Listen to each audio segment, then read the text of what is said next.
East के अंदर एक देश के प्रधानमंत्री के सिर पर जंग का भूत सवार हो चुका है। वो एक नहीं, चार देशों के साथ अकेले जंग लड़ने की तैयारी कर रहा है। दावा यह किया जा रहा है कि सीरिया से लेकर ईरान तक इस युद्ध की आंच पहुंच सकती है और यह मिनी वर्ल्ड वॉर जल्द ही छिड़ सकता है।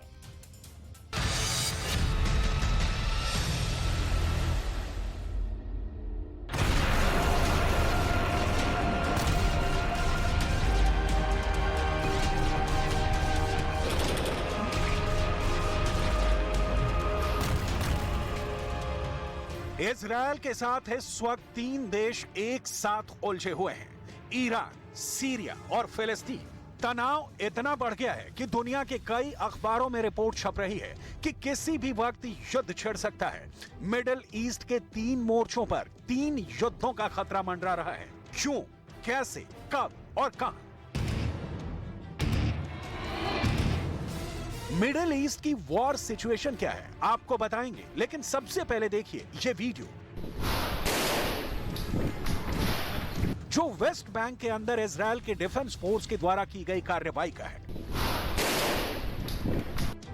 ये इजरायल के कमांडो हैं जो बड़ी बेरहमी से गोलियां बरसाते हुए बिजली की रफ्तार से फिलिस्तीन के कंट्रोल वाले इलाकों में स्ट्राइक कर रहे हैं।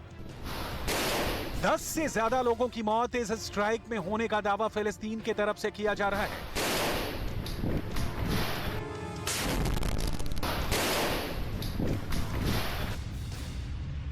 अरब देश इतने ज्यादा परेशान हैं कि उन्होंने अरब लीग की बैठक करके फिलिस्तीन की सुरक्षा की मांग उठाई है।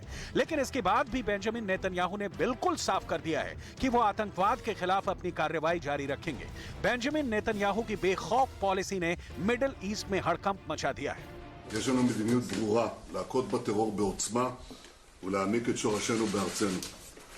בתגובה לירי רקטות לשטחנו, מטוסי קרב של צה"ל תקפו הבוקר מטרות טרור של חמאס ברצועת फिलिस्तीन में लोग मारे गए हैं। दर्दनाक तस्वीरें सामने आ रही हैं। दिसंबर के महीने में बेंजामिन नेतन्याहू प्रधानमंत्री बने हैं, तब से हर हफ्ते बड़ी स्ट्राइक की जा रही है और फिलिस्तीन में बेचैनी बढ़ती जा रही है। लेकिन इजरायल और फिलिस्तीन के बीच जंग इतनी पुरानी है और इतनी क्रूर है कि इसमें मातम मनाने का भी मौका नहीं होता और एक मातम को भूलकर दूसरे मातम की तैयारियां शुरू हो जाती हैं। ये इजरायल और फिलिस्तीन के जंग का खूंखार चेहरा है। बेंजामिन नेतन्याहू ने कैसे फिलिस्तीन और गाजा में सारे समीकरण बदल दिए हैं, आपको पूरी बात बताएंगे। लेकिन सबसे पहले आपको सीरिया की राजधानी दमिश्क का हाल सुनाते हैं।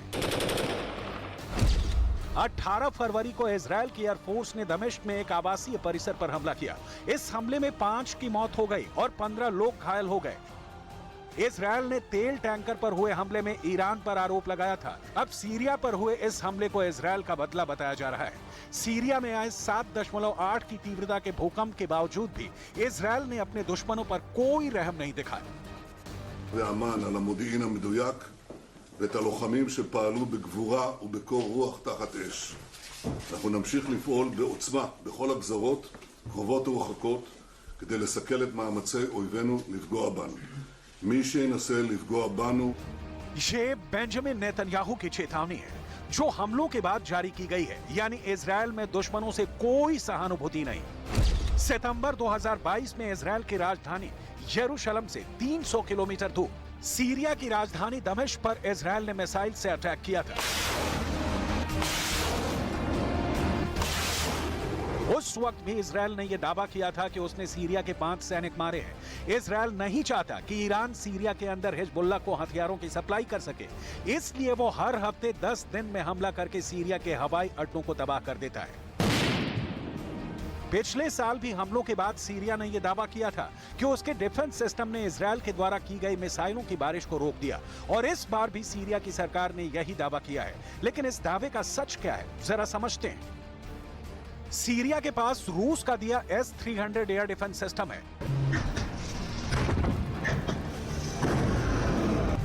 इसके अलावा रूस ने सीरिया को बक M2 मिसाइल सिस्टम दिया है। यह मिसाइल सिस्टम भी काफी कारगर माना जाता है। रूस से सीरिया को अब तक 100 से ज्यादा एक्टिव एयर डिफेंस बैटरी मिल चुकी है। लेकिन इजरायल के पास लॉकहेड मार्टिन का बनाया हुआ F-35 स्टेल्थ फाइटर जेट है।